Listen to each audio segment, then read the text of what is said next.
चक्षुरुन्मिलितं येन तस्मै श्रीगुरुवे नमः। श्रीचैतन्यमनोभीष्टं स्थापितं येन भूतले स्वयं रूप कदा मह्यं ददाति सपदान्तिकम्।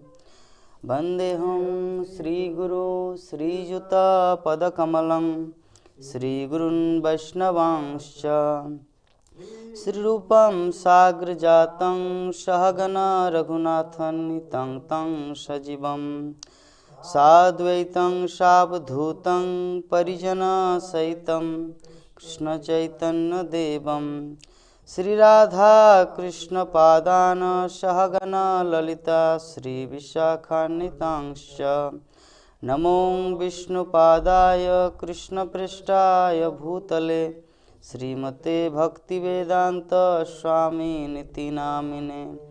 नमस्ते सरस्वती देवे गौरवाणी प्रचारिणे निर्विशेष शून्यवादी पाश्चात्यदेशतारिणे।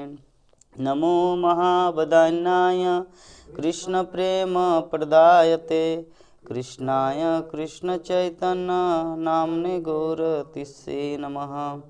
हे कृष्ण करुणा सिंधु दीनबंधु जगतपते गोपेश गोपिका कांत राधा कांत नमस्तुते। तप्त कांचन गौरांगी राधे वृंदावनेश्वरी वृषभानुसुते देवी प्रणमामि हरिप्रिये। वाञ्छाकल्पतरुभ्यश्च कृपा सिन्धुभ्येव च पतितानां पावनेभ्यो वैष्णवेभ्यो नमो नमः। जय श्री कृष्ण चैतन्य प्रभु नित्यानंद श्री अद्वैत गदाधर श्रीवासादि गौर भक्तवृंद। हरे कृष्णा कृष्णा कृष्णा हरे हरे हरे राम राम राम हरे हरे। ओम नमो भगवते वासुदेवाय। ओम नमो भगवते वासुदेवाय। ओम नमो भगवते वासुदेवाय। ओम नमो भगवते वासुदेवाय। ओम नमो भगवते वासुदेवाय। नारायणं नमस्कृत्य नरं चैव नरोत्तमं देवीं सरस्वतीं व्यासं ततो जयमुदीरये। नष्टप्रायेषु अभद्रेषु नित्यं भागवत सेवया भगवती उत्तम श्लोके भक्तिर्भवति नैष्ठिकी।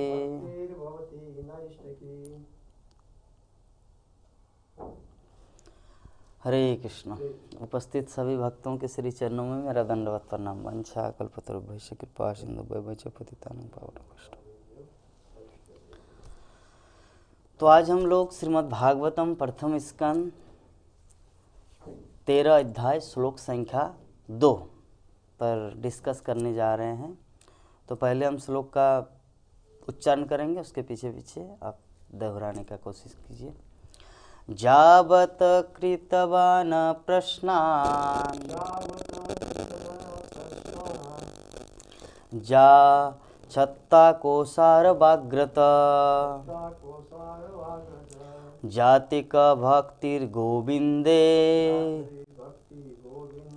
तेभ्यश्चोपर रामः। जावत कृतवान् प्रश्नान् छत्ता कोसार वाग्रत जातिक भक्तिर्गोविंदे तेभ्यश्चोपर रामः। तो ये श्रीमद् भागवतम के प्रथम स्कंद का 13 अध्याय कल से शुरू हो चुका है। आज उसका द्वितीय दिन है, द्वितीय श्लोक के ऊपर। तो इसका अनुवाद और तात्पर्य his divine grace Shri Bhaktivedanta Swami Srila Prabhupada के द्वारा विविध प्रश्न पूछने के बाद तथा भगवान कृष्ण के दिव्य प्रेमामयी सेवा में स्थिर हो चुकने पर विदुर ने मैत्रेय मुनि से प्रश्न पूछना बंद कर दिया। तात्पर्य में श्रील प्रभुपाद लिखते हैं कि विदुर ने मैत्रेय मुनि से तब प्रश्न पूछना बंद किया जब मैत्रेय ऋषि ने उन्हें आश्वस्त किया कि जीवन का आश्रित तत्व तो अंततः भगवान कृष्ण की दिव्य प्रेममयी सेवा में सुस्थापित होना है, जो गोविंद है, अर्थात जो अपने भक्तों को सभी प्रकार से तुष्ट रखते हैं। बद्ध जीव अर्थात भौतिक अस्तित्व में फंसा हुआ जीव भौतिक गुणों में अपनी इंद्रियों को लगाकर सुख की खोज करता है, किंतु इससे उसे संतोष नहीं होता। तो तब वो अनुभव सिद्ध तार्किक तर्क करने की विधि से तथा बौद्धिक कर्तव्यों से तथा परम सत्य की खोज में जुट जाता है, किंतु यदि उसे अंतिम लक्ष्य प्राप्त नहीं होता तो पुनः भौतिक कार्यकलापों में पतित हो जाता है और अपने आप को विविध परोपकारी तथा परमार्थ कार्य करने में लगा देता है, किंतु इन सब से उसे संतोष नहीं मिल पाता। अतः न तो सकाम कर्म और न ही शुष्क दार्शनिक चिंतन से किसी को संतोष मिल सकता है, क्योंकि जीव स्वभावतः परमेश्वर श्री कृष्ण का सनातन सेवक है और सारे वैदिक ग्रंथ इसी चरम लक्ष्य की ओर उसका मार्गदर्शन करते हैं। भगवद गीता में 15 अध्याय 15 नंबर श्लोक द्वारा इस कथन की पुष्टि होती है। सर्वस्व चाहम हृदय सन्निविष्ट मत्तस्मृति ज्ञान अपोहनम च वेदेश्च सर्वे अहमेव वेद वेदांत कृत वेद विदेव चाहम। तो विदुर के समान ही जिज्ञासु बद्ध जीव को मैत्रेय जैसे प्रामाणिक गुरु के पास पहुंचना चाहिए और बुद्धिपरक जिज्ञासाओं द्वारा कर्म, सकाम कर्म, ज्ञान, परम सत्य को जानने के लिए दार्शनिक अनुसंधान और योग, आत्म साक्षात्कार की योग विधि के विषय में प्रत्येक वस्तु को जानने का प्रयास करना चाहिए। जो व्यक्ति अपने गुरु से प्रश्न पूछने के प्रति गंभीरतापूर्वक प्रवृत्त नहीं होता, उसे न तो दिखावटी गुरु करने की आवश्यकता है और न उस व्यक्ति को अन्यों का गुरु होने का दिखावा करना चाहिए। यदि वो अपने शिष्य को भगवान श्री कृष्ण के दिव्य प्रेमा भक्ति की ओर उन्मुख न कर सके, विदुर मैत्रेय जैसे गुरु के पास पहुंचने में सफल हुए थे और उन्हें जीवन का चरम लक्ष्य गोविंद की भक्ति प्राप्त हो सका। अतः उनके लिए आध्यात्मिक प्रगति के विषय में और कुछ जानना शेष न बचा था। तो ये जो हमारा श्लोक है, जावत कृतवान प्रश्नान छत्ता कोसार वाग्रत जाते कर भक्ति गोविंदे तेभ्यश्चोप रामः, कि विविध प्रश्न पूछने के बाद तथा भगवान कृष्ण की दिव्य प्रेममयी सेवा में स्थिर हो चुकने पर विदुर ने मैत्रेय मुनि से प्रश्न पूछना बंद किया।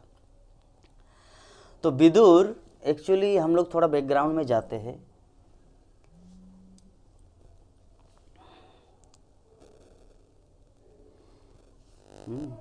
कि ये जो कुरुक्षेत्र का युद्ध आरंभ होने ही वाले थे, उससे पहले दुर्योधन जो विदुर को इंसल्ट किया, अपमान किया, और अपमानित करने के बाद विदुर को वहाँ राज्यसभा से हस्तिनापुर से निकाल दिया। तो विदुर क्या किया, ऐसी अवस्था में वो भारतवर्ष में जितने सारे तीर्थ पर्यटन धाम हैं उन सब का दर्शन करने लगा। तो दर्शन करते करते वो कहाँ पर पहुँचे, हरिद्वार में। तो हरिद्वार में वो किससे मुलाकात किया, मैत्रेय ऋषि से। एक्चुअली पहले उद्धव से भेंट हुआ था। तो उद्धव अगर चाहते तो विदुर का प्रश्न ये था उद्धव से कि उद्धव आप मुझे बताइए कि जब भगवान श्री कृष्ण धराधाम से चले गए तो उसके बाद उन्होंने आपको क्या संदेश, क्या उपदेश छोड़ के गया था। तो उद्धव चाहते तो वो ज्ञान बताते, लेकिन ये जो हमारा वैष्णव सदाचार है कि जब कोई एक सीनियर डिवोटी होता है, वरिष्ठ भक्त, तो उनको पहले प्राधान्यता देना चाहिए। तो एक्चुअली भगवान श्री कृष्ण जो उपदेश दिए थे तो मैत्रेय ऋषि और उद्धव दोनों एक साथ सुने थे। तो इसीलिए उद्धव अपनी बढ़ाई नहीं किए विदुर के पास कि हाँ भगवान श्री कृष्ण तो मुझे ज्ञान दिए, चलिए आओ मेरे पास, मैं आपको गुरु का ज्ञान देता हूँ। उद्धव ने ऐसा नहीं किया। उद्धव ने क्या सजेस्ट किया विदुर को कि तुम आप मैत्रेय ऋषि के पास चले जाओ जो हरिद्वार में विराज। तो इस प्रकार हम लोग थोड़ा अभार में देखते हैं कि जो श्रीमद् भागवतम के तृतीय स्कंद, अभी हमारा चल रहा है श्रीमद् भागवतम का प्रथम स्कंद 13 अध्याय। तो यहाँ पर श्लोक का एक पॉइंट आउट हुआ कि विदुर ने मैत्रेय ऋषि से प्रश्न पूछना बंद किया। तो अभी प्रश्न है कि अभी तक तो हम लोग वहाँ पर पहुँचे नहीं, तो तृतीय स्कंद का बात यहाँ पर क्यों आया? तो यहाँ पर इसीलिए आया, ये जो हमारा अध्याय है 13 अध्याय, इसमें धृतराष्ट्र का गृह त्याग प्रसंग है। तो अगर कोई धृतराष्ट्र मतलब वो तो मेटेरियलिस्टिक है पूरा, और विदुर थोड़ा ज्ञानी है, तो ज्ञानी होने के बावजूद भी अपने भैया को ज्ञान नहीं दे सकता जब तक वो किसी गुरु से वो प्रामाणिक ज्ञान हासिल न करे।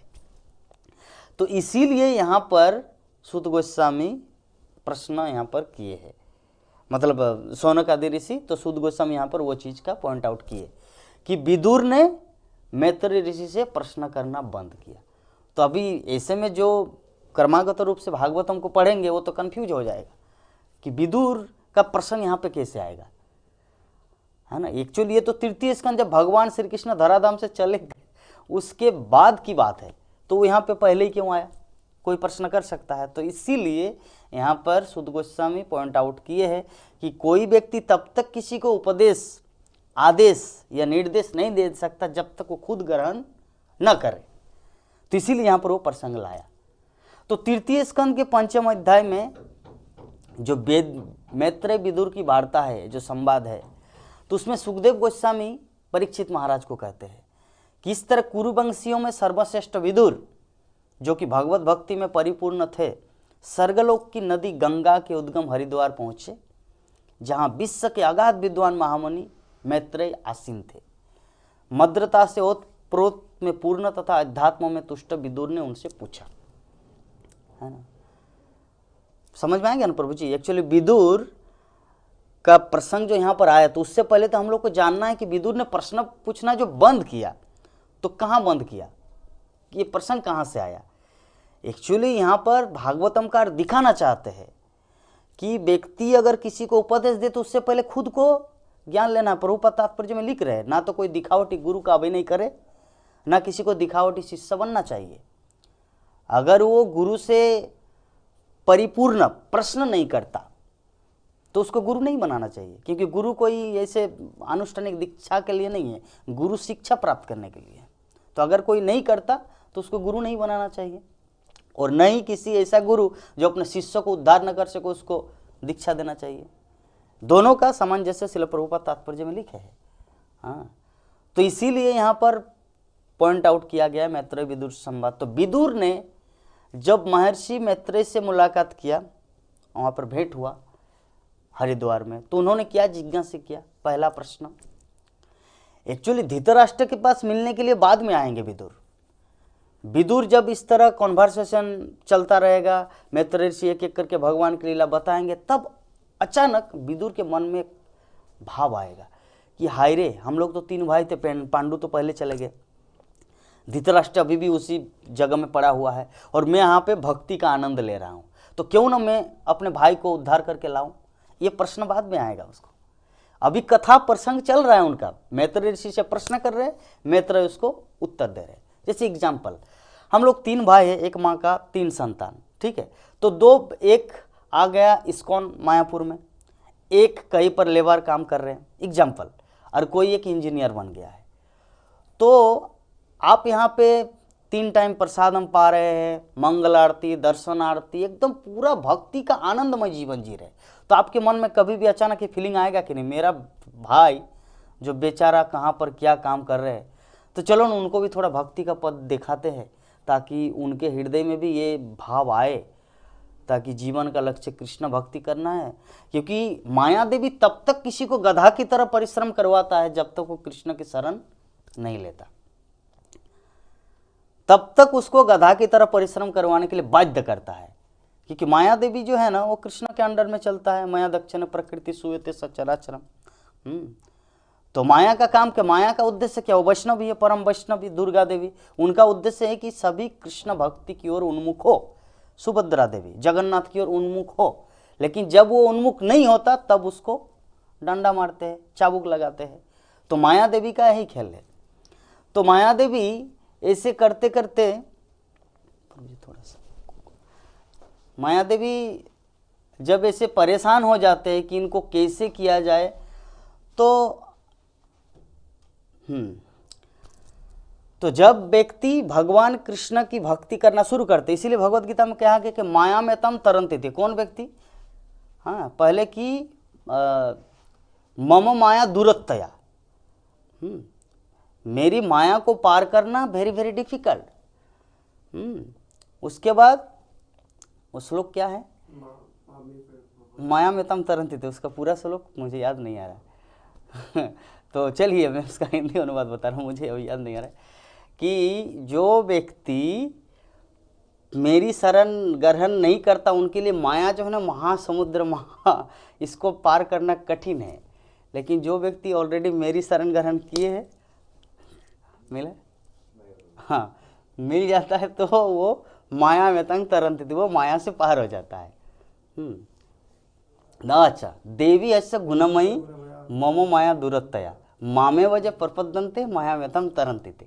ये जो देवी है, ये जो भौतिक प्रकृति, जो नेचर है, व्यक्ति को गधा की तरफ परिश्रम करवाता है। लेकिन जब वो कृष्ण भक्ति के शरण में आ जाता है तब वो माया में तंग तरंती थे, वो यहाँ पार हो जाते हैं, है ना। और एक साधारण एग्जाम्पल के माध्यम से देखिए, जैसे एक राष्ट्रपति है, तो राष्ट्रपति का उनका ही कोई रिलेटिव्स जेल में है, तो उनको क्या जेल में क्या उनको अच्छी तरह 5 स्टार होटल की तरह या अच्छा कंफर्ट दिया जाएगा? नहीं देंगे। क्यों? क्योंकि वो अभी मुजरिम है। तो मुजरिम है तो उसको ऐसे शासन चलाया जाएगा। लेकिन जब वो सरेंडर हो जाते हैं, राष्ट्रपति उनको बोल देंगे, किनको? जेलर को, कि इसको छोड़ दीजिए, अभी ये अपने आप को सरेंडर कर चुके हैं, तब वो चाबुक चलाना या छड़ी मारना सब बंद कर देंगे।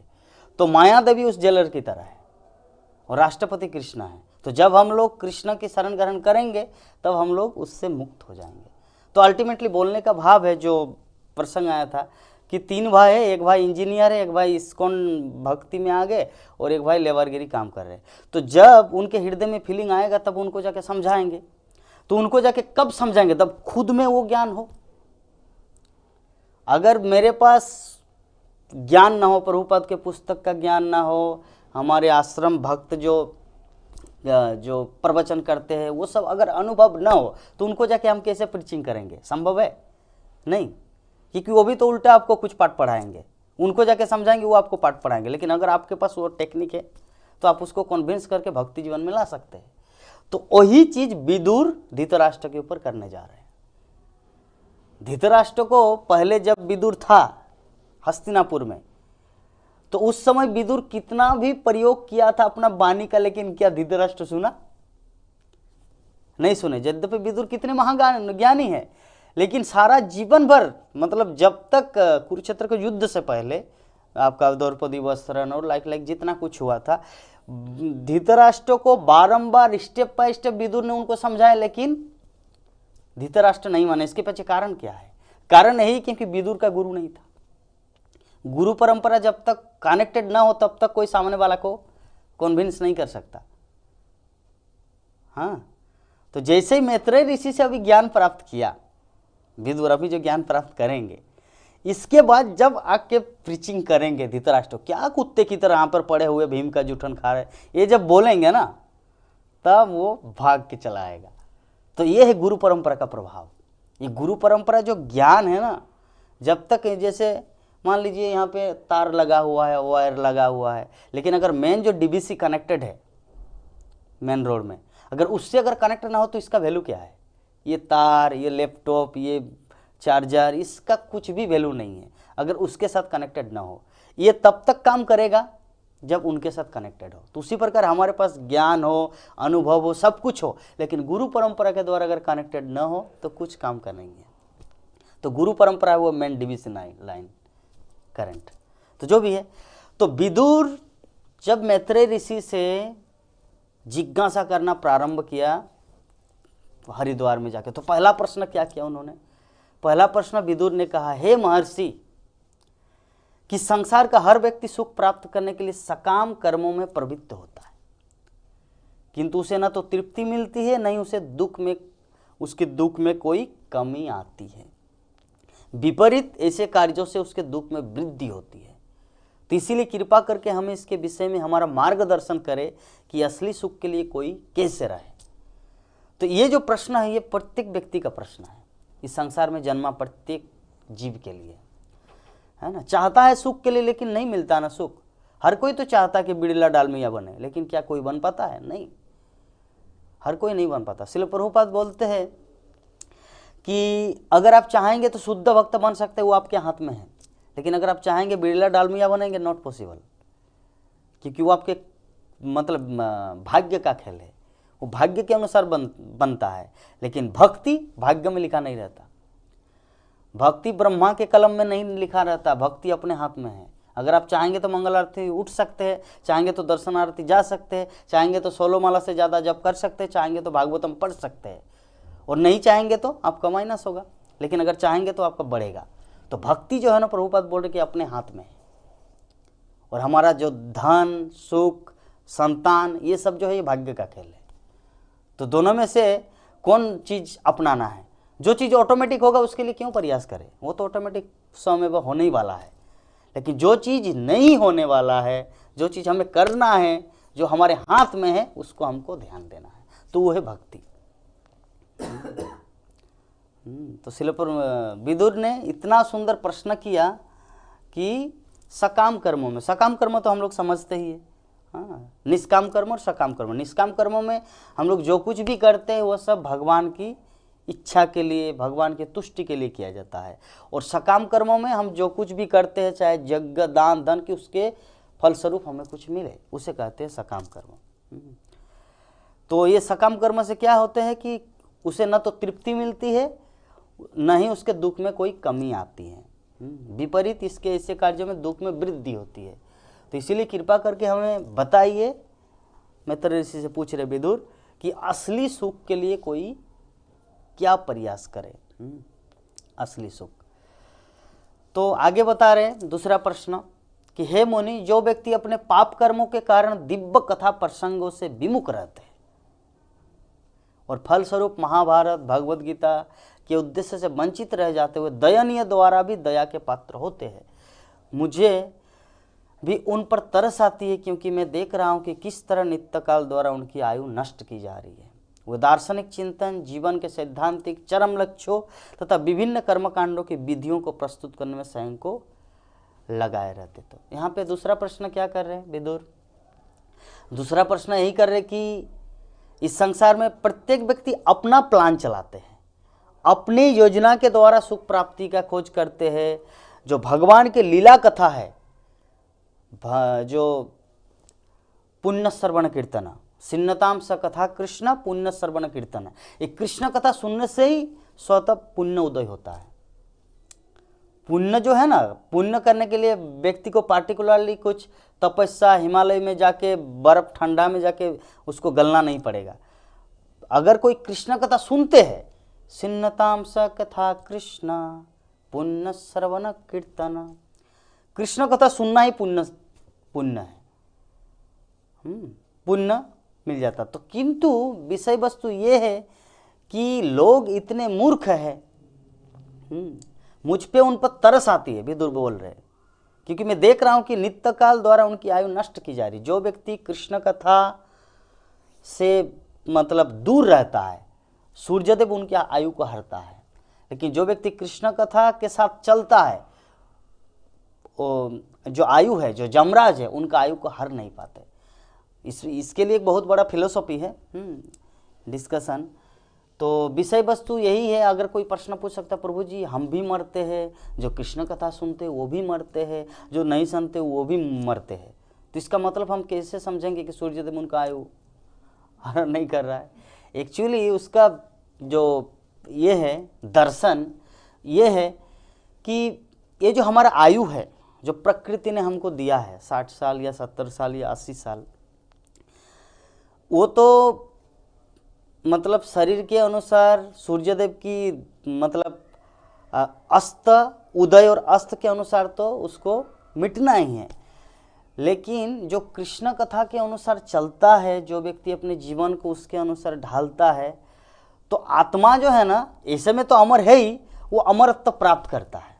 ये कठोपनिषद में कहीं पर एक ये है, मुझे श्लोक अभी याद नहीं आ रहा है, तो श्रील प्रभुपाद आत्म साक्षात्कार के विज्ञान इस पुस्तक में इस चीज़ का उल्लेख किए है कि जो व्यक्ति कृष्ण कथा प्रसंग में रुचि लेता है, अब सूर्यदेव उनका आयु हर नहीं पाता। वो व्यक्ति अमरत्व लाभ करते हैं। तो विदुर ने प्रश्न किया कि हे मित्र, हे मैत्रेय, हे दुखियारों के मित्र, एकमात्र भगवान की महिमा सारे जगत के लोगों का कल्याण करने वाली है। अतएव जिस तरह मधुमक्खियां फूलों से मधु एकत्र करती, उसी तरह कृपया समस्त कथाओं के सार कृष्ण कथा का वर्णन कीजिए। है ना, जो जिस तरह का व्यक्ति होता है ना, वो उसी तरह की खोज करता है ना। इस्कॉन में या भक्ति जीवन में 4 तरह के लोग आते हैं, हम लोग को पता है। आर्त, अर्थार्थी, जिज्ञासु और ज्ञानी। आर्त मतलब जो दुखी है, जो गजेंद्र का उल्लेख है, भगवान के शरण ग्रहण कब किए? जब वो 1000 वर्ष तक लड़ाई किए मगरमच्छ के साथ, लेकिन फिर भी सफल नहीं हुआ, तब बोले कि अभी एकमात्र हे गोविंद, हे गोपाल, अब तो जीवन हार है ना। तो ऐसी स्थिति में भगवान के शरण ग्रहण किए। तो एक पहला। द्वितीय क्या है? अर्थार्थी, ध्रुव महाराज, जो धन के लिए या उच्च राज्य पद के लिए, उच्च मतलब मेरा पिताजी उत्तानपाद से भी बड़ा आसन प्राप्त हो, उससे भी बड़े मेरे नाना जी, जो आपका दादाजी या जो भी है, ब्रह्मा से भी ऊपर पद मुझे प्राप्त हो। तो भगवान उसका भी इच्छा को पूरा किए। ध्रुवलोक उससे भी आपका भौतिक ब्रह्मांड से ऊपर है। भौतिक ब्रह्मांड में ही वो स्पिरिचुअल वर्ल्ड कहा जाता है, ध्रुवलोक। यद्यपि वो भौतिक ब्रह्मांड में है, आध्यात्मिक जगत में नहीं है, परव्योम में नहीं है, लेकिन फिर भी उसको स्पिरिचुअल वर्ल्ड कहा जाता है। क्यों? क्योंकि भगवान द्वारा डायरेक्ट उसको बनाया गया है। जैसे वृंदावन का निर्माण किया भगवान श्री कृष्ण राधा रानी की खुशी के लिए, और मायापुर का निर्माण किया श्रीमती राधा रानी भगवान श्री कृष्ण की खुशी के लिए। अनंत संगीता में ये सब का डिस्कशन हुआ है। तो उसी प्रकार ध्रुव महाराज की उनको आनंद देने के लिए उन्होंने एक ध्रुव लोक प्रदान किया, जो ब्रह्मलोक से भी ऊपर है। तो अर्थार्थी, पहला अर्थ अर्थार्थी। आर्तों में बहुत सारे आते, जैसे द्रौपदी, वो भी तो दुखी अवस्था में भगवान को पुकार रहे थे, भगवान आके साड़ी प्रदान की। जिज्ञासु, परीक्षित महाराज। परीक्षित महाराज घर छोड़ने के पीछे कारण क्या था? 7 दिन उम्र है, तो अभी उन्होंने जाके पूछा कि 7 दिन की जो मेरा आयु है, ऐसे कम समय में जीवन की सिद्धि, जीवन का परफेक्शन प्राप्त करने के लिए क्या करना चाहिए, है ना। तो सभी ने अपना अपना मंतव्य दिए, लेकिन अंत में सुखदेव गोस्वामी उनको बताए एकमात्र कृष्ण कथा का सार भागवत कथा। भागवत कथा सुनने के बाद परीक्षित महाराज भगवत धाम चले गए। तो नवदा भक्ति में से एक किया ओनली, श्रवण। वो तो जाके अर्चन नहीं किया था या पूजा पद्धति या ध्यान समाधि कुछ नहीं किए थे, जस्ट श्रवण किए थे, हियरिंग श्रवण किए थे, भगवत धाम को प्राप्त हुआ। ठीक है, तो कृष्ण कथा सार। तो अर्थ अर्थार्थी, जिज्ञासु और ज्ञानी। ज्ञानी में तो बहुत आते हैं, सुखदेव गोस्वामी भी है, सुद गोस्वामी भी है, जो भी कृष्ण कथा का प्रवचन करता है, व्यासदेव भी है, नारद मुनि, ये सब ज्ञानी में आता है। तो अल्टीमेटली भक्ति जीवन में ज़्यादातर जो आपका प्राथमिक अवस्था है, 2 व्यक्ति आता है। पहला आर्त और अर्थार्थी। आर्त मतलब दुखी, अर्थार्थी मतलब धन के प्यासे। हाँ, परीक्षित महाराज तो कोई आते। एक बार क्या हुआ था, हम जब 2014 में इस्कॉन ज्वाइन किए, NDP न्यू डिवोटी ट्रेनिंग, तो उस समय प्रभु जी सबको सर्वे किए थे कि कौन भक्त किस मूड से इस्कॉन ज्वाइन किया।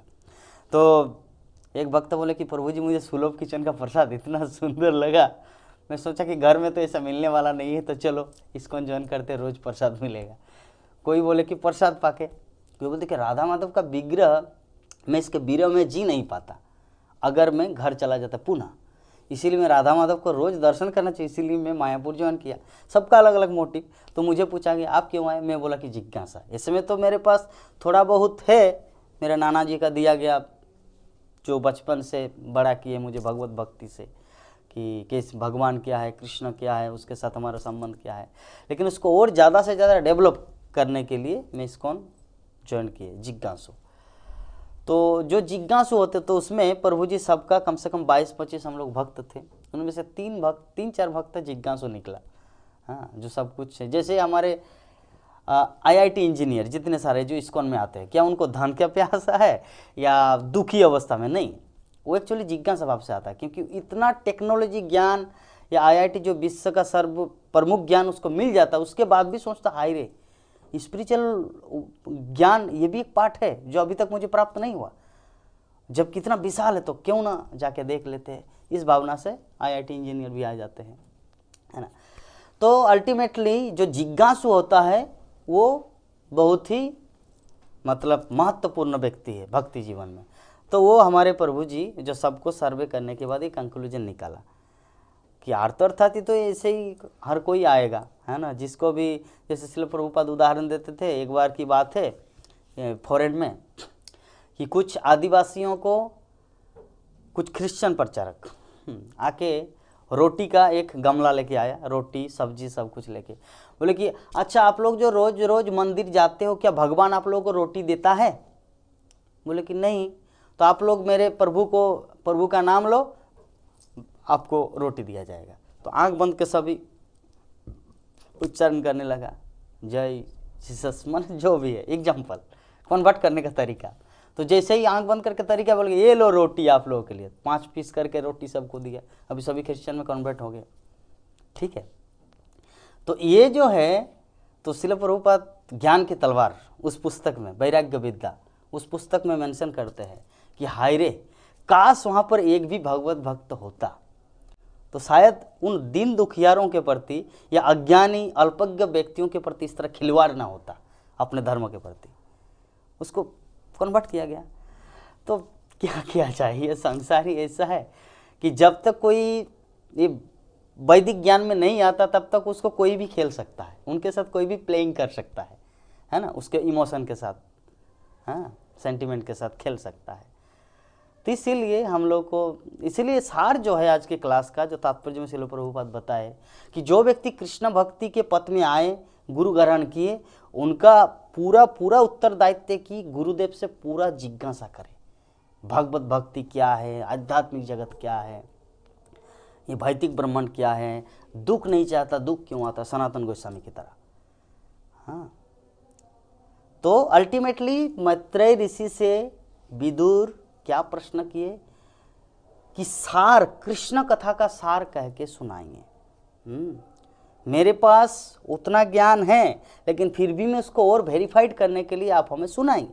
मैत्रेय ऋषि से प्रार्थना किए, कृपया उन परम नियंता भगवान के समस्त अतिमानवीय दिव्य कर्मों का कीर्तन करें, जिन्होंने विराट सृष्टि के प्राकट्य तथा पालन के लिए समस्त शक्ति से समन्वित होकर अवतार लेना स्वीकार किया।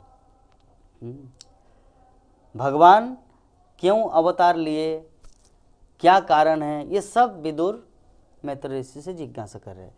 तो ये हुआ पंचम अध्याय का, तृतीय स्कंद का पंचम अध्याय में ये प्रश्न किए। एक्चुअली पूरा तृतीय स्कंद में 3-4 अध्याय विदुर प्रश्न ही किए हैं, क्वेश्चन किए। उसके बाद तो मैत्रेय ऋषि उत्तर देंगे। तो 7 अध्याय, सप्तम अध्याय में विदुर दूसरा प्रश्न करे कि हे महान ब्राह्मण, चूंकि पूर्ण पुरुषोत्तम भगवान संपूर्ण आध्यात्मिक समष्टि है और अभिकारी है, तो फिर वे प्रकृति के भौतिक गुणों तथा उनके कार्यकलापों से किस तरह संबंधित है? यदि यह उनकी लीला है तो फिर अभिकारी के कार्यकलाप किस तरह घटित होते हैं और प्रकृति के गुणों के बिना गुणों को किस तरह प्रदर्शित करते हैं? एक्चुअली ये प्रश्न मैं यहाँ पर इसीलिए ला रहा हूँ क्योंकि आज का जो हमारा श्लोक है ना, वो श्लोक ही ऐसा है कि विदुर ने प्रश्न करना बंद किया। तो प्रश्न करना बंद किया तो कौन सा प्रश्न करना बंद किया? तो जिसके कारण मैं ये रिफरेंस ला रहा हूँ, ठीक है। तो यहाँ पे विदुर एग्जाम्पल देते हैं कि बालक अन्य बालकों के साथ या विविध क्रीड़ाओं में खेलने के लिए उत्सुक रहते हैं क्योंकि इच्छा द्वारा प्रोत्साहित किए जाते हैं, किंतु भगवान में ऐसी इच्छा की कोई संभावना नहीं होती क्योंकि आत्मतुष्ट है और सदैव हर वस्तु से विरक्त रहते हैं। एक्चुअली यहाँ पर विदुर का जो प्रश्न है वो बोलना ही चाह रहे कि भगवान इस भौतिक ब्रह्मांड में क्या आनंद लिया, ये क्यों यहाँ पर आना चाहेंगे? एक बच्चा खेलने जाता कब? जब देखते कि दूसरा बालक भी खेल रहा है, फुटबॉल खेल रहा है, क्रिकेट खेल रहा है, कुछ भी खेल रहा है, तो वो भी आनंदित है, मैं भी जाके खेलूंगा। तो भगवान तो आत्मतुष्ट है, उनको तो इस तरह, तो वो खेलने की तुलना भौतिक जगत से किया गया है एग्जाम्पल, और वो बालक की तुलना किया गया भगवान से। भगवान अगर बालक की तरह हो तब तो आत्मतुष्ट नहीं है।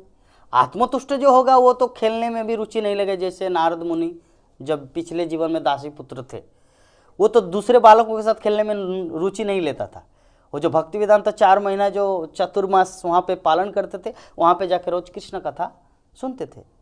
प्रहलाद महाराज भी जब छोटे बालक थे तो उस समय खेलने में रुचि नहीं लेता था, बल्कि दूसरे बालकों को कृष्ण कथा सुना के उनको भक्ति में लाते थे। तो ये एक क्वालिटी है जो व्यक्ति आत्मतुष्ट होता है, जो व्यक्ति आत्मज्ञान प्राप्त करता है, वो ऐसे खेल कूद में व्यस्त नहीं रहेंगे। तो विदुर का प्रश्न मैत्रेय ऋषि से यही है कि भगवान तो आत्मतुष्ट है और उनका आध्यात्मिक ब्रह्मांड है, फिर ये भौतिक जगत सृष्टि करने का उद्देश्य क्या है। तभी मैत्रेय ऋषि आगे बताएंगे कि एक्चुअली जीव का ये इच्छा हुआ कि मैं खुद स्वतंत्र भोक्ता बनूं। तो इस तरह आगे आगे सब स्टेप बाय स्टेप मैत्रेय ऋषि इसका उत्तर देंगे। विदुर का जितना सारा प्रश्न है सबका उत्तर मैत्रेय ऋषि देंगे भागवतम पे। तो आज का हमारा जो श्लोक का जो तात्पर्य है, श्रील प्रभुपाद यहाँ पे जो लिखे कि ये जो आश्रय तत्व कि जीवन का, मैत्रेय ऋषि ने उन्हें आश्वस्त किया कि जीवन का आश्रय तत्व तो अंततः भगवान श्री कृष्ण की दिव्य प्रेममयी सेवा में सुस्थापित होना है, जो गोविंद है, अर्थात जो अपने भक्तों को सभी प्रकार से तुष्ट रखते हैं। ये जो श्रीमद् भागवतम में पिंगला की कहानी आते हैं ना प्रभु जी, तो पिंगला अपना अनुभव बता रहे अपने जीवन का। वैसा पिंगला जो किसका गुरु था, जो जिसका 24 गुरु कौन है, अवधूत। भागवतम में जिसका 24 गुरु है उनमें से अजगर है, कबूतर है, आपका नाम याद नहीं आ रहा है, ठीक है। तो वैसा पिंगला अपना अनुभव बता रहे हैं कि संसार में उनका घटना, क्या घटना घटे थे बता रहे हैं। एक दिन की बात है, रोजाना ग्राहक आते थे उनके घर में। वैसा का काम क्या है, वैसा व्यक्ति, लोग आएंगे, पैसा देंगे, फिर उनके साथ एंजॉय करके चले जाएंगे। तो एक दिन की बात है, सुबह से लेकर वो रात के 12 बजे तक, रात के 12 बजे तक वेटिंग किया कि जैसे मान लीजिए मेन रोड में जा रहे हैं, हाँ ये व्यक्ति अभी मेरे दरबार में आएगा, फिर चला गया। हो सकता है उसका कोई दूसरा काम है, बिजी है, हो सकता चले गए। ये जो आ रहे हैं ना, ये अभी आएगा। तो इस तरह करके एक दो करके सारा दिन में 1000 व्यक्तियों को गिना, लेकिन कोई भी उनके कोठे में, मतलब उनके दरबार में नहीं पहुंचे। तब उन्होंने अपना अनुभव व्यक्त किए पिंगला कि इस संसार में देवी देवता भी अपने पूजकों को तुष्टि प्रदान नहीं कर सकते। तुष्टि मतलब संतुष्टि। एक व्यक्ति किसी से कुछ उम्मीद रखता है ताकि वो मुझे प्राप्त हो, तो देवी देवताओं के जो भक्त होते हैं ना, वो भक्त भी, जो देवी देवता के भक्त है, देवी देवता उनको पूर्णतः तुष्ट नहीं कर सकते। तो मैं एक मानव भी हूं, पिंगला बोल रही है, और ये जितने सारे ग्राहक ये भी एक एक मानव है। तो जब देवी देवता अपने पूजकों को तुष्ट नहीं करते तो साधारण मानव क्या करेंगे, है ना, ये संभव ही नहीं है। तब उन्होंने तब से वैराग्य ले लिया कि एकमात्र और एकमात्र अगर कोई तुष्टि प्रदान कर सकता है संसार में, वो है गोविंद, वो है भगवान श्री कृष्ण। इसीलिए तो भागवतम में उनका नाम आया ना। भागवतम में नाम कोई हर किसी का थोड़ी आएगा, उस तरह का भक्त बनना पड़ता है, तब भागवतम में उसका रजिस्टर साइन होता है, ठीक है। तब उन्होंने वैराग्य ले लिया और बोले कि आज से मैं अपना जीवन भगवान श्री कृष्ण को समर्पित करता हूँ। मेरा पूरा देह, इतना दिन तक पता नहीं कितना पाप कार्य किए, आज से मैं अपने पूर्ण संपूर्ण जीवन कृष्ण की सेवा में समर्पित करती हूँ। तो इस प्रकार पिंगला अपना सब कुछ भगवान कृष्ण पे सौंप दिया। तो यहाँ पर तो वो जो बोलना चाह रहे कि आनंद कौन देंगे, भगवान, न देवी देवता न मानव, एकमात्र कृष्ण। तो वही चीज यहाँ पे श्रील प्रभुपाद तात्पर्य में लिख रहे हैं कि जीवन का आश्रय तत्व तो अंततः भगवान कृष्ण की प्रेममयी सेवा में सुस्थापित होना है, जो गोविंद अर्थात जो अपने भक्तों को सभी प्रकार से तुष्ट रखते हैं। हम सबका अपना अपना भी अनुभव है, जो हम सब इस्कॉन जीवन आने से पहले, यद्यपि पैसा था, आपके पास भी थे, प्रभु जी के पास भी थे, मेरे पास भी था, लेकिन क्या हम लोग ये फील किए थे कभी कि हम लोग को तुष्टि मिला था, तुष्टि, संतुष्टि, सेटिस्फेक्शन मिला था बिफोर, मतलब जॉइंट इस्कॉन और गुरु परंपरा? नहीं मिला था, कुछ माइनस था उसमें। श्रील प्रभुपाद एग्जाम्पल देते हैं कि एक मशीन है, तो मशीन में मान लीजिए एक नाट, कोई एक जो स्क्रू, तो वो अगर वहाँ उससे अलग हो तो उसका कोई अपना अस्तित्व नहीं है उस स्क्रू का। वो स्क्रू को अगर जहाँ पे वो है अगर उसको टाइट करके लगा दिया जाए तो उनका कुछ महत्व है। तो पूरा मशीन कृष्ण मान लिया जाए और स्क्रू है जीवात्मा। स्क्रू जब वो मशीन से दूर हो जाता है तो उनका कोई अपना अस्तित्व नहीं है और वो पता नहीं भटकता रहता है, उसका कोई अस्तित्व नहीं, ना कोई उसको संभाल के रख सकता है। लेकिन जैसे वो मशीन के साथ उसको टाइट किया जाता है तब वो हमेशा के लिए फिट हो जाता है। तो हम सब जो जीवात्मा है ना, उस मशीन कृष्ण का एक पार्ट है जो हम लोग अभी उनसे दूर हो चुके हैं। तो हमारा अस्तित्व और हमारा वास्तविक जो मतलब एग्जिस्टेंस है वो तभी प्राप्त होगा जब हम लोग पुनः वहाँ से जुड़ जाएं। तो पुनः उनसे जुड़ जाना ही भक्ति है। हाँ, वो नाट या वो स्क्रू जब वहाँ पे मशीन में फिट होगा तब वो आनंद में भी रहेंगे, कोई उसको लात भी नहीं मार सकता, कोई उसको, जैसे मान लीजिए रास्ते में पड़ा रहे तो कोई हम लोग चप्पल से साइड कर दे तो साइकिल से साइड होगा या मोटरसाइकिल के चक्कर से, कुछ ना कुछ तरीके से वो भटकता रहेगा। लेकिन अगर मशीन में वो अगर टाइट करके लगा दिया जाए तो मशीन में तो वही हालत अभी हमारा है।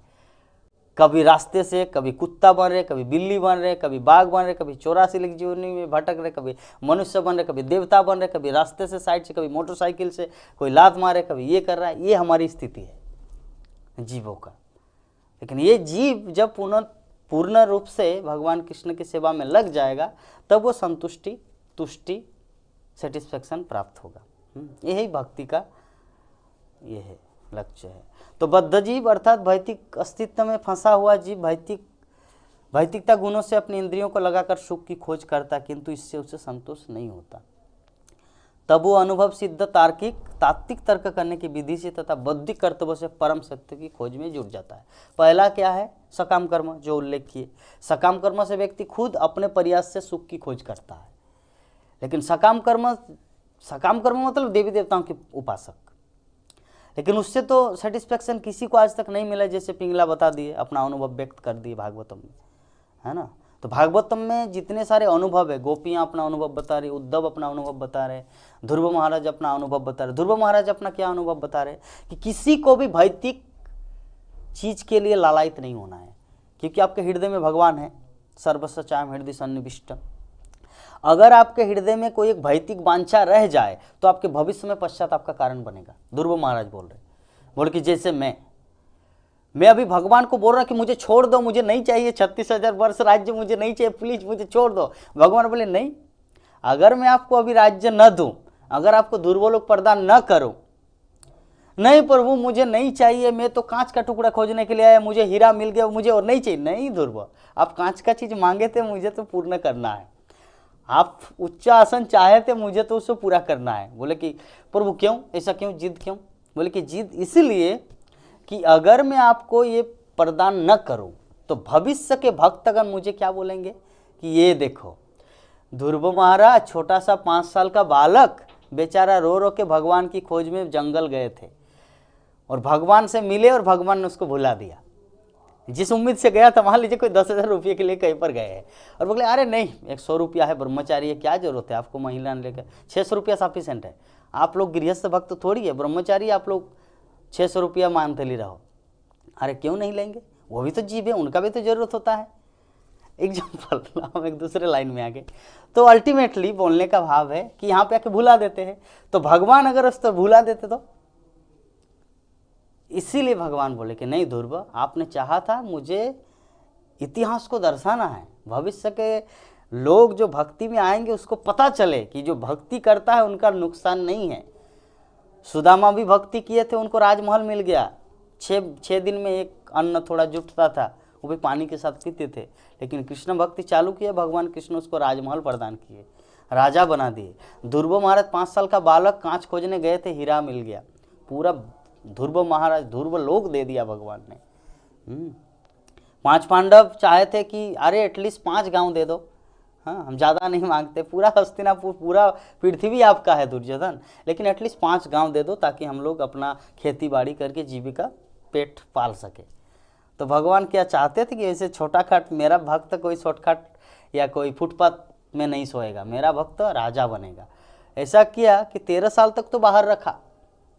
हाँ 13 साल बाहर रख ले, उसके बाद क्या हुआ, पूरे विश्व का सम्राट बने युधिष्ठिर महाराज और कौरव नाश हो गए। ये कृष्ण का प्लान है। तो ये इतिहास को दर्शाना चाह रहे भगवान। प्रभुपाद 70 रुपया लेके या 40 रुपया लेके गए थे 70 वर्ष की आयु में, क्या मिला?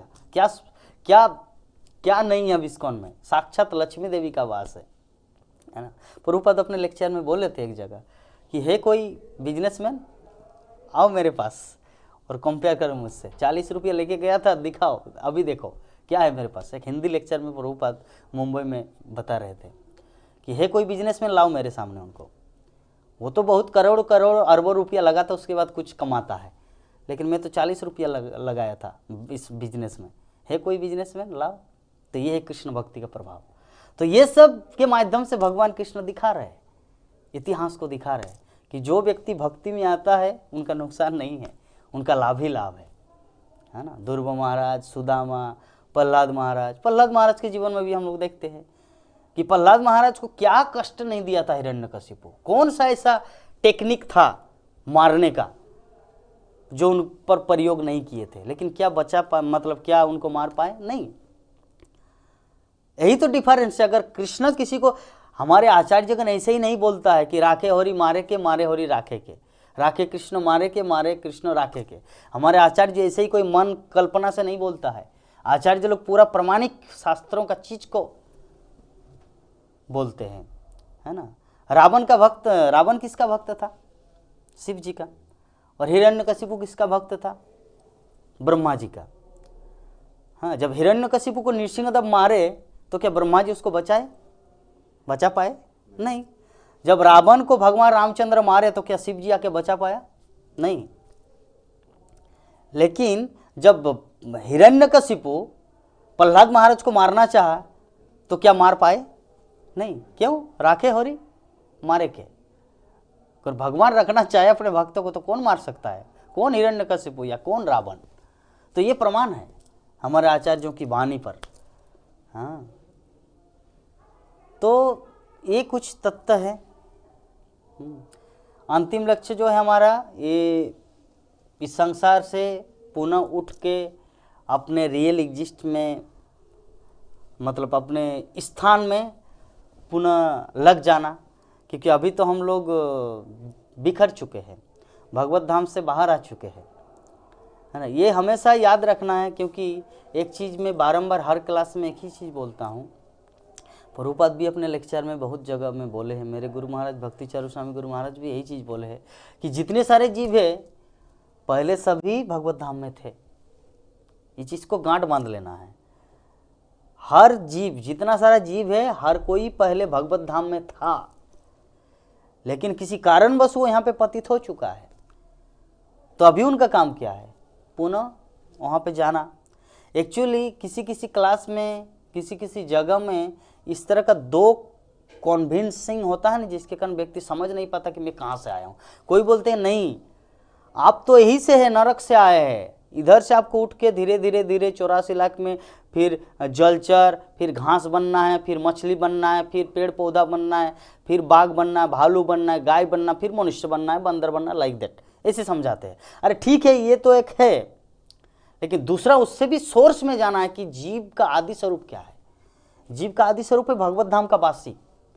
इसीलिए चैतन्य चरितामृत के लेखक बोले हैं ना, नित्य सिद्ध कृष्ण प्रेम साध्य कभू नोय, सर्वनादि शुद्ध चित्ते करोय उदय।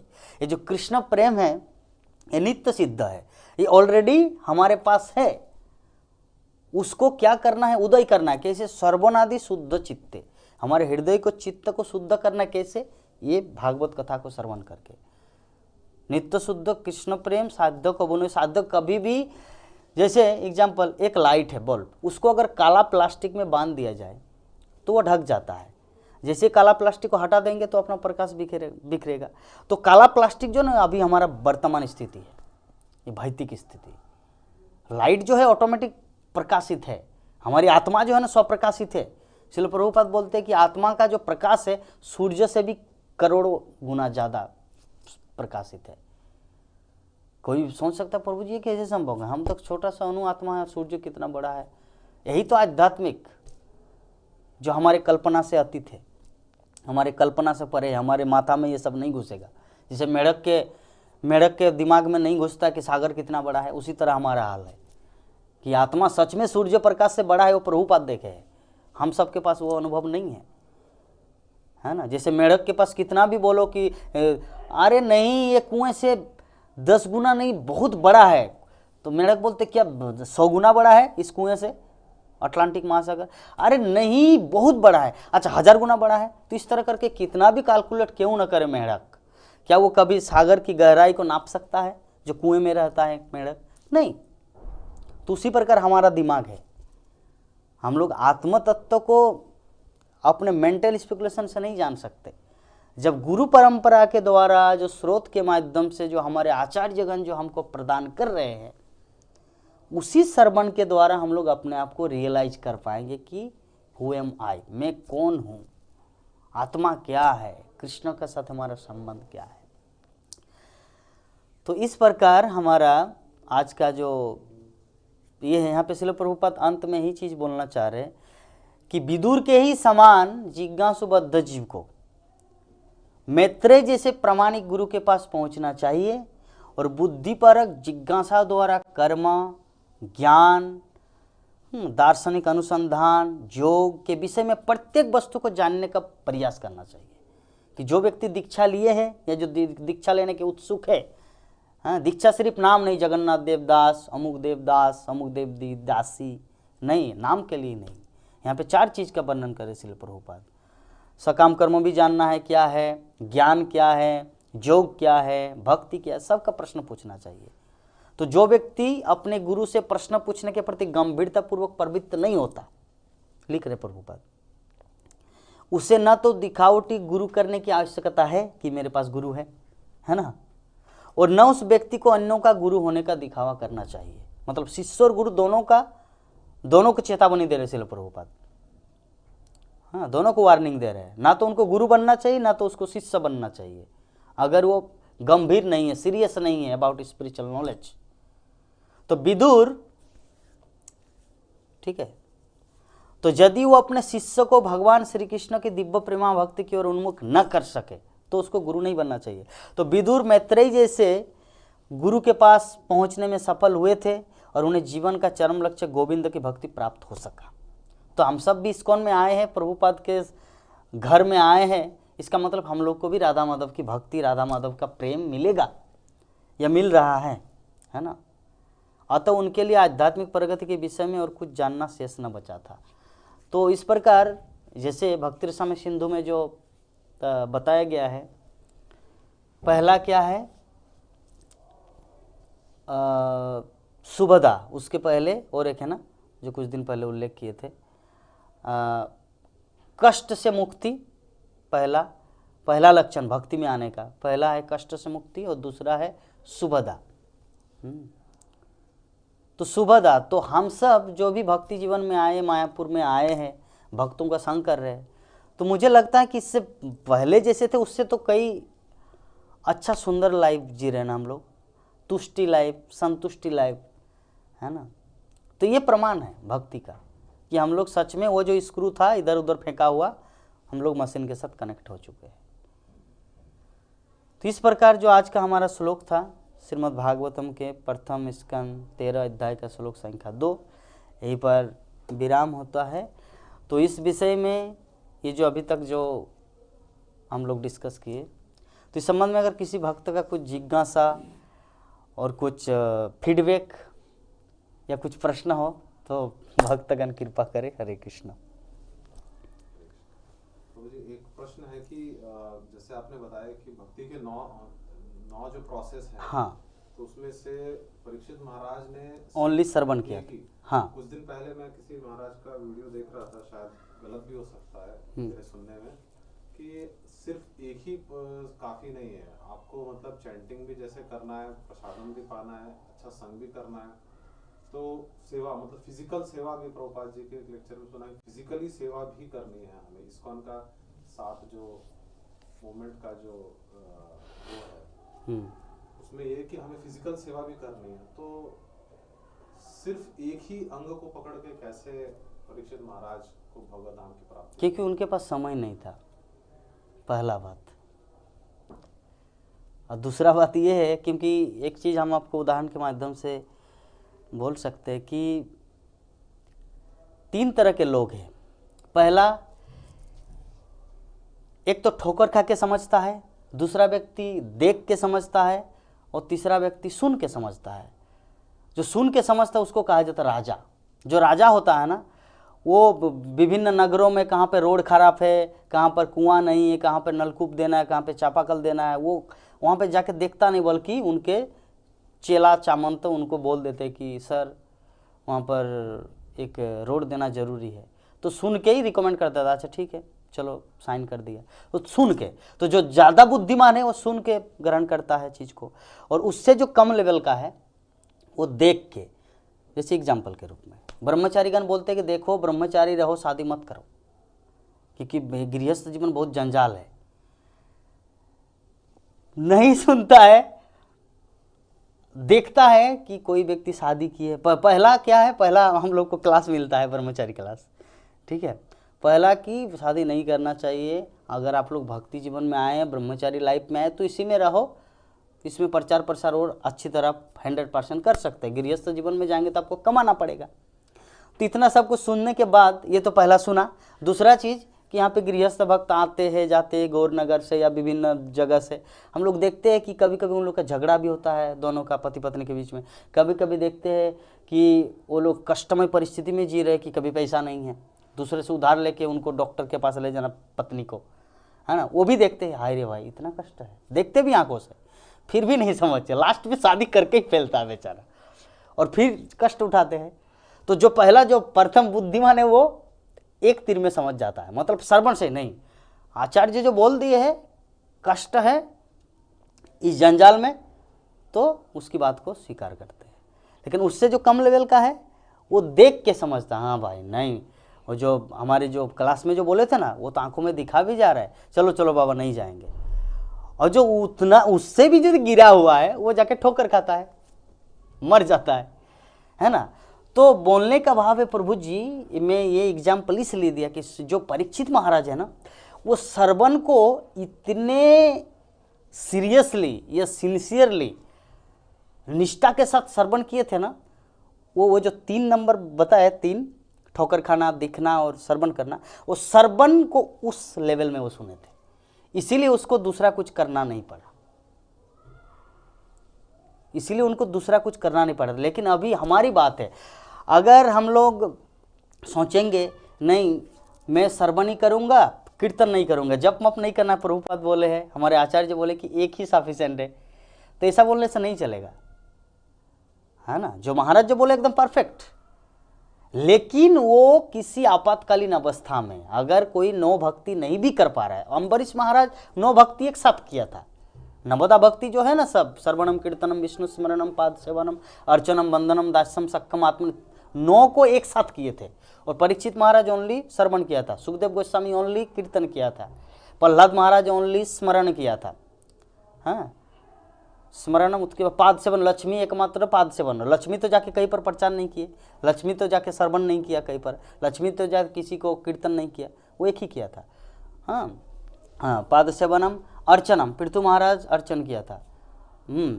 वंदनम अक्रूर ने वंदना किया था भगवान को, हाँ कृष्ण बलराम को।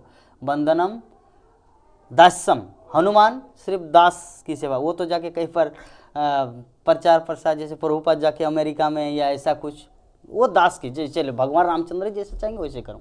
दास्यम सख्खम अर्जुन, सख्खम, उसके बाद आत्मनिवेदनम, बाद हाँ दास्यम सख्खम आत्मनिवेदनम। बलि महाराज सर्वस्व भगवान को, बलि महाराज तो ऐसा नहीं किया अर्चन भी जाके मंदिर में पूजा किया या परीक्षित महाराज की तरह श्रवण भी किया, नहीं किया, सभी पार्टिकुलरली।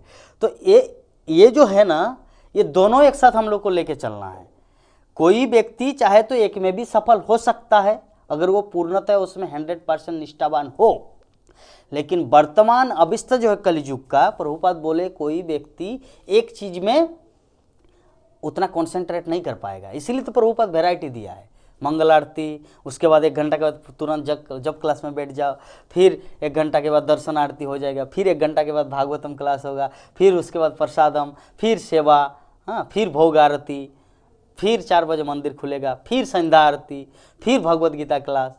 तो वैराइटीज क्यों दी है? क्योंकि हमारा जो मन है ना, एक में हम लोग सिंसियर निष्ठा के साथ नहीं कर सकते, इसलिए वेराइटीज। तो उसी प्रकार जो श्रवण कीर्तन स्मरणम पाद सेवन जो 9 भक्ति है ना, 9 को करना पड़ेगा। किंतु अगर कोई एक में 100% कर सकते हैं तो उसी में वो सक्सेस हो सकता है। लेकिन समस्या ये है कि हम लोग नहीं कर सकते, इसीलिए हम लोग को प्रभुपाद वेराइटीज दिए। तो इसीलिए महाराज जो बोले एकदम परफेक्ट, हम सहमत है। ये तो प्रभुपाद खुद बोले हैं ना कि व्यक्ति अगर ऐसा होता, अच्छा मंगल आरती करना है तो भागवतम क्लास जरूर नहीं है, सिर्फ मंगल आरती रहते, या भागवतम क्लास इज इम्पोर्टेंट, चलो विग्रह को उतना सजाने का क्या जरूरत है, भागवतम क्लास ही अगर सार है तो विग्रह को उतना सुंदर जनन निवास प्रभु क्यों उतना खाटते, मतलब परिश्रम करते, उस विषय में कितना क्यों टीचिंग करते, मायापुर एकेडमी क्यों खोलते, अगर Bhagavatam class all in all Mayapur institute नहीं। कलियुग है ना, सबको लेके चलना पड़ता है। हमारा जो गुण है ना, ये तो अदल बदल होता है ना, सत्तगुण कभी रजगुण तो कभी तमगुण तो कभी सत्तगुण तो कभी रजगुण तो कभी तमगुण, ये तो अदल बदल होता है। हाँ, शेयर मार्केट की तरह, कभी बढ़ता है तो कभी कमता है, कभी बढ़ता है तो कभी कमता है, कभी रजगुण बढ़ता है तो सत्वगुण कमता है, तमगुण बढ़ता है तो सत्वगुण उठ जाता है। तो ये जो है ना, तो इसीलिए प्रभुपाद ने सबको अलग अलग ये की है, गुरु पूजा, संध्या आरती, भागवतम क्लास, हर से अलग अलग गुण। हाँ यस, हाँ वो 100% उच्च कोटि का था, बिना पाके क्या हम लोग कर पाएंगे? 1 घंटा में बोलते कि प्रभु जी 9 बज गया, अभी तो खत्म करना चाहिए, मेरा ऑफिस का भी काम है, बोल सकता है कोई। लेकिन क्या परीक्षित महाराज ऐसा किए थे? नहीं। तो इसीलिए यही डिफरेंस, क्योंकि हमारे श्रवण और उनके श्रवण में है ना। तो इसीलिए हम सबको क्या करना है, हमारे आचार्यों के द्वारा दिया गया जो भक्ति का प्रोसेस है, सबको अपनाना है। सबको अपनाना मतलब हमारे मंदिर में जो जो अथॉरिटी दिए है, मंगल आरती उठना है, अगर नहीं होगा तो दर्शन आरती आओ, जप करो 16 माला, भागवतम क्लास ये करो, प्रसादम पाओ, सेवा करो, संध्या आरती में एटलीस्ट आओ, नाचो कूदो, भगवत गीता क्लास, रात में कृष्ण लीला बुक पढ़ के सो जाओ। तो यही है नवदा भक्ति हमारे लिए, हमारे आचार्य जी जो दिए है ना, लगभग। हरे कृष्ण। तो ठीक है, ग्रंथराज श्रीमद् भागवत महापुराण की, अनंत कोटि वैष्णव भक्तवृंद की, समवेत गौर भक्तवृंद की, जगत गुरु शिल प्रभुपाद की, निताय गौर प्रमानंदे। हरि हरि बोल।